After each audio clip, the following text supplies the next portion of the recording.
Nick, give us the update from the last week. Yeah, I think it was a little bit hard to get information. I think some people were a little surprised. A lot of people thought inside the building thought that this would be the first scrimmages where Graham Mertz would kind of separate himself and would essentially win the starting job. I don't think that happened. So you're still in a quarterback battle, and Florida, I think, needs to be in the transfer portal as well, getting the best available quarterback that they can. They only have 3 scholarship quarterbacks on the roster right now, so I think they need to get another one. And then I think I'll give you pass along your number. Yeah, I'm a transfer portal recruiter extraordinaire, man. So I got my eye out, been looking around, a lot of battles around the country, and I expect us to go get somebody. But it's Graham Mertz, Jack Miller debacle, bro. It's not sounding like the vibes, Nick. Yeah, I can't keep lying. The law firm's not the vibe. I can't keep lying about my fall, this man. If we don't bring another quarterback in, I'm gonna have to humble my approach. Misdemeanor Mertz. Yep. Silk right next. I can see him being Bird's right-hand man. Bird Sherrill, the transfer portal extraordinaire. Yeah, Bird. You can take Vernell's office, right? It's probably not too far from Bird's office. And I got Bird on notifications. Like, whenever Bird follows or tweets or whatever he does, I get a notification say, Silk, stop what you're doing. We might have a quarterback. Shout out to Bird. It would be the Bird's the word. Title would be Transfer Portal Silk Road. I like Silk Road. I like it, Nick. It has a little, unfortunate connotation to it with everything that happened a few years ago, but I like it. Who's to say that Silk can't be the guy that rectifies the name? Jalen Milroe. I don't think Bama really like him like that, man. Yeah, I know he got upset about a tweet that he wasn't tagged in a ball that he threw. Got so many tags around here. Bro, what was that Best Buy dog meme? Or the red polo, the dog was in like the polo. Oh, shout out to that dog, man. That's when it's business. It's all business when you see the Pomeranian dog and the Gator polo. It's all business, bro. It's been around for a while, Nick. That's been around longer than your Nick Delatorre enjoyed watching your team lose. Oh man, Dan's all over that for baseball. Go ahead. Let's go back to our scrimmage, but please, Dan. Yeah. More quarterback. What are you saying about the quarterback? You expect us to get in the portal? We need to? What are you saying? Yeah, I think you need to get in the portal. Max Brown's looked okay, but I think he's still, when we watch and the teams break off and go to 11-on-11 stuff, Max Brown's not with Jack Miller and Graham Mertz. So that shows you that he's clearly third. I saw my guy Andy Jean over with the third team a little bit, which does not fit my narrative or the hype or the agenda I've been pushing. But I still think he's great. Someone who I think can earn a scholarship probably is Khalil Jackson. He's having an incredible spring. Obviously a legacy, someone who had a little snafu on social media last year. They almost canceled him, right? Yeah. Just a little. The message boards were ready to get him out of here. He was canceled. He was fully canceled. He's on a redemption tour this spring. No, he got it. I thought I like this excuse though, man. Well, not his excuse. His story kind of lined up. He's got to be smarter, but they almost got him out of here. Shout out to Khalil. Hey, you got to keep your Twitter circles, or your Snapchat circles, Instagram circles smaller. Is what we learned. And then really, I wanted to highlight the offensive line. I think Austin Barber has looked great at left tackle. Kingsley Eguakon is getting pushed a little bit at center. I think he'll stay there and he'll be the starter. But then also you've got to figure out how to fill in for Micah Mazuka right now. So Christian Williams has been one of those guys. Jake Slaughter's been one of those guys.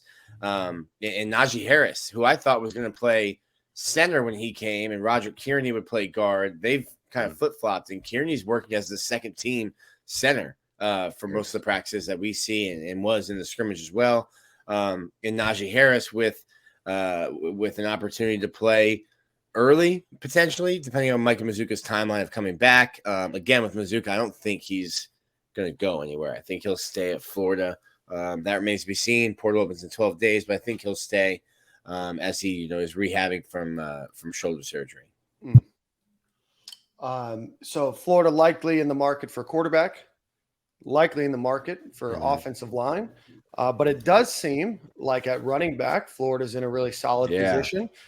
You have ETN and Montreal Johnson obviously coming back.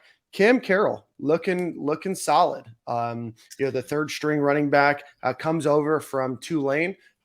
Not a lot of expectations, and not a name that a lot of people knew that was in the transfer portal. Comes over and seemingly in the first 8 or 9 practices or so is doing a great job. Yeah, we had talked about it. Like, what the hell are you selling a running back, specifically a transfer portal running back at Florida? And I think I said it probably 5 times on the show. Sounds about Florida right. needs another running back, but they probably need to just get one. Get one a lesser starred running back, from high school. Cam Carroll's legit. For sure. He saw the clip. He ran over, through, sent Miguel Mitchell into the shadow realm. Hey. No propaganda, Nick. Listen, propaganda, baby. We're commenting on a clip. Miguel Mitchell's been non-contact Let's pull up the clip. Miguel Mitchell has been non-contact in practice, not doing anything but holding his helmet since this clip that we're about to play right now. Oh, this is Miguel Mitchell. Oh, you found the. Yeah, no, he got hemmed. Yeah. Here's my spin on that. When the last time you seen a safety in the box like that, trying to make a tackle at the line of scrimmage? Answer that, Gator fans. We'll figure out the tackle. He's gonna wrap up a little better. I'm gonna talk to Miguel about that. We got to wrap up and at the hips, man. You can't go for that shoulder. Cam Carroll is a professional at this, running people over shit. I can tell.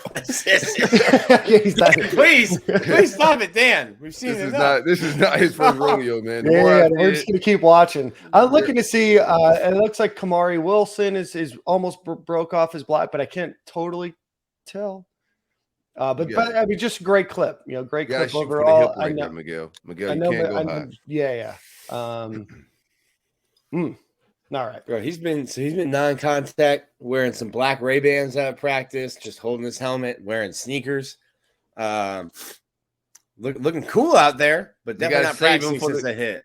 They got to save that killer for the fall, Nick. They don't want him, He's like, I don't think he knew where he was after that. They know what he can do. They know what he knew where he was after that attempt tackle. That's what it is.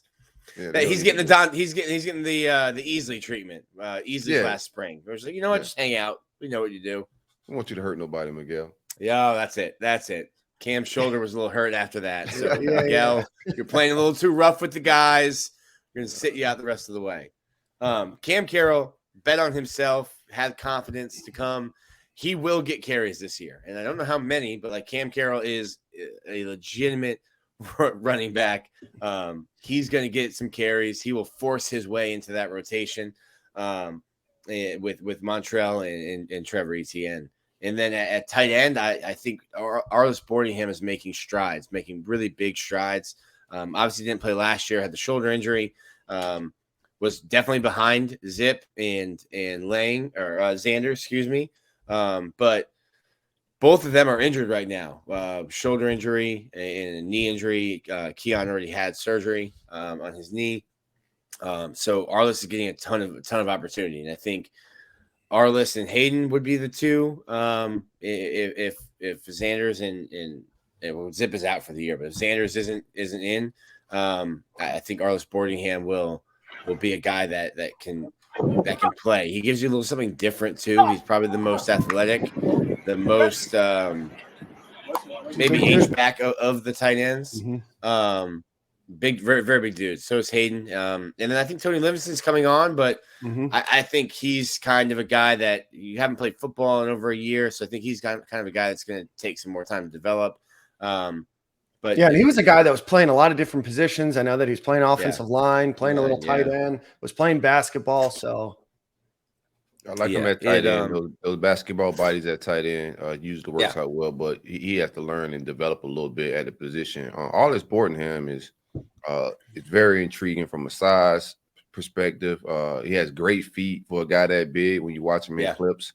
Do want him to clean up the routes a little bit, but the ceiling there is very high. I think he has a lot of a lot of opportunity is going to be his way, but he has a very array of skills that they could use at that position, especially for quarterbacks that need that outlet. For the tight end position, if you watch Graham Mertz and you look at his numbers, he threw to the tight end, I think like 75% of the time or something crazy like that. So whoever's playing out tight end spots, if Graham Mertz is the guy, they got to be ready to catch some balls. Pause. Let's see. We got a couple questions from Pause, bro. Yeah. We'll just kind of keep it moving, you know. Hearing rumors that Frazier's going to transfer to Ole Miss after the spring. Don't know if we want to opine on that, but someone's hearing rumors. Nature Gators hearing rumors. I want to see young receivers, so I'm not upset at any of that. I think we have Jaquan Frazier's and I think Xavier Henderson are the same receiver. Big possession guys. Safety now, right? No, that's Weston. They moved. Weston. I'm sorry. Yeah, you're right. Correct. Jamarcus. I do the same. Yeah. I do the same thing with those two. They were the same receiver, and now they're the same safety receiver. Yeah, safety receiver is disrespectful. I know Jacoby Frazier was in the transfer portal before going into the spring. Would not be surprised. It just seems like other names are popping up. Receiver, man, just opportunity there, man. I want guys that can separate. We've seen those guys, they're big possession receivers, but we need guys to be able to elevate Graham Mertz's play. Last year we had Anthony trying to elevate the receivers play. This year we need the opposite. We need young boys to get open and separate and make some of these throws easier when they wide ass open, man. So Nick, and then you come up. Oh, go ahead. Well, if there's going to have to be transfers out because Florida is very close. I think they're at 83 or 84. They're very close to 85, and you need to get a safety, someone who's ready to start. You need another edge rusher. You need another outside receiver. You need another quarterback, and I think you need another quarterback. Did you mention offensive line as well? You need a quarterback. That's the last one I meant to say offensive lineman. I think you have guys there, but just seeing how guys get injured at that position, you would need some more depth if you can get an older offensive lineman. Now, I do like Damian George. I think Damian George kicked into guard last Saturday, which is interesting because I think Keontae Goodwin handles right tackle. I think that's going to be your starting right tackle. Austin Barber on the other side. By the way, did you see Goodwin standing next to Pete Carroll? Man, that's a big boy. He's a large human being. Yeah, him and Kent Waits together are 5 human beings. Large. I would like to see him beside I'm forgetting my guy name, the huge lineman we had that came from JUCO. Trent Brown. I would like to see them side by side, but Goodwin is huge, bro. Yeah. They got to figure out how's he doing in camp. You got him penciled in as a starter, Nick? I got him penciled in as a starter. He's kind of it's really been him and Damian George. They've been pushing those two, and then to me, to see George kick inside a little bit late in the spring, it's like, okay, let's get you 5 practices at guard, and just to get you through the playbook there. Like, what they're doing, but you're not doing it because you've been working right tackle. So kicked him into right guard, let him get some reps there. I think listen, they clearly have a type. And if you have those two next to each other, that's like almost 700 pounds of a human being on the right side of your offensive line. That's run right, baby. Run behind them. But I think Keontae's good. The issue with Keontae is going to be he's still a really young player. His weight's under control right now because as soon as he got here, they were immediately thrown into identity phase and all this stuff. That little discretionary period where the coaches aren't doing anything. Got to keep your weight down. You got to be in the weight room, still eating right. So I think the problem he had at Kentucky was his weight. A big issue, a big reason why he came to Florida was the nutrition program and the weightlifting program that they have here. So need to see him keep that off. And maybe don't room him with Des Watson. Speaking of, man, I just put that in the chat. But speaking of, did you all see the video of him looking like a nimble bear out there, man? He moves really well for 450 pounds. I think he moves really well for 400. He moves really well for 380. I would love to see him at this point. I mean, last year I remember, bro. Yeah, and listen, I don't know what's going on mentally. Maybe there's an issue that is preventing him from losing weight, but he moves really, really well. And I think some people on staff are frustrated with him because the weight just yo-yos. It goes in the right direction. You think, okay, he's got it. It's clicked. He's going to do this. We can do it. He's showing himself that he can. And then, he said that Gator Collective meeting in the summer, I'm weigh 380. And then he shows up at camp, and that's certainly not 380. Let me pull up that clip. Yeah, he looked like a nimble bear going through that drill. I'm just glad this year we got more depth, so we won't rely on Desmond Watson as much as we did last year. I think he's going to be better in spurts instead of us having to rely on him to be a regular down defensive tackle. The only thing hard about that is getting him off the field when teams go hurry up and that's it. You got the clip. Well, there? I mean, the depth forced. Sorry, you got your clip there. Here you go. Yeah, let me just. Look at it. That's just a big dude. Look at that, man. That's beautiful work there, man. That's more beautiful work than when he picked up the fumble. He did the fumble. I went back and looked at it. It felt like he was running forever, and then you go back and look at it, and he took like 3 steps. But it felt like in the moment, it felt like, oh my gosh, he's going to take this to the house, and then it was literally just like 3 steps. Ooh. Look at that, man. Almost lost his balance there, but I mean, I know people want to say he's not 400 plus pounds. They say that Florida's lying, that he's 385, that he's probably leaning down. That's it. That's an easy 4. That's an easy 4 Bills right there. I mean, look at him compared to all the other defensive tackles that are next to him, right? You're not gonna tell me it's lower than what they're saying. Like, you got to be able to prove it to me, because that guy is huge. It looks amazing that his feet can move that fast at that size. What a freaking nature, man. Shout out to Desmond Watson. If he gets in shape, bro, he can make a lot of money in the NFL. It ain't all about money, like Nick said. It may be other stuff that's keeping him from getting into the type of shape he wants to get in. Hopefully he that snaps and he figures that out. But I appreciated that over the weekend as I was blocked on Twitter. I got to see my man just nimbly go over some pads, man. Who blocked you? What'd you get blocked for, Silk? Who blocked you? Oh, man, I was giving Miami a hard time. Shout out to the Gators for being the only basketball program in the state to have a national title back-to-back, man. You know, we got to give ourselves some flowers sometime. Hey, Golden, if you're listening, you got to get back to magical times, man. But I told Miami a lot of that, man. Somebody came in my mentions, was talking about their 5 rings in football, and I told them, well, thank God they're not bringing back the Big East. You know, and you guys will never see greatness again, because the only time you guys were ever great when you had the worst conference in probably football history, which is the Big East. Yeah, 0 ACC titles for Miami in any sport, outright titles. South Carolina has more, hasn't been in the ACC for over 50 years. So it's always great. Will Muschamp, I got to know him pretty well. Obviously didn't work out at Florida, but still one of the best quotes of all time when they beat Tennessee. And, you know, when he said, it's great to see how these people out here getting disappointed. I love it. It was great, you know, being at the bar Saturday night around a bunch of Miami fans, and just the look of dejection that was on their face. I mean, there's just things that just make you happy, and that was one of them. Yeah, they were a little too happy, bro. They made to the Final Four. We're a basketball program. No, you're not. No. You need jury, fam. You don't have no jury. You're not a basketball program. There's no banners hanging in that facility unless you're Florida State and hanging COVID banners. But other than that, there's only one basketball program in the state of Florida as of now, and that's the University of Florida. Nick, any final thoughts on spring practice, the scrimmage, anything else that you want to mention from what you've seen with your eyeballs? Yeah, I'm not happy with the quarterback. Me personally, but I don't think that's new to anyone. Got you, bro.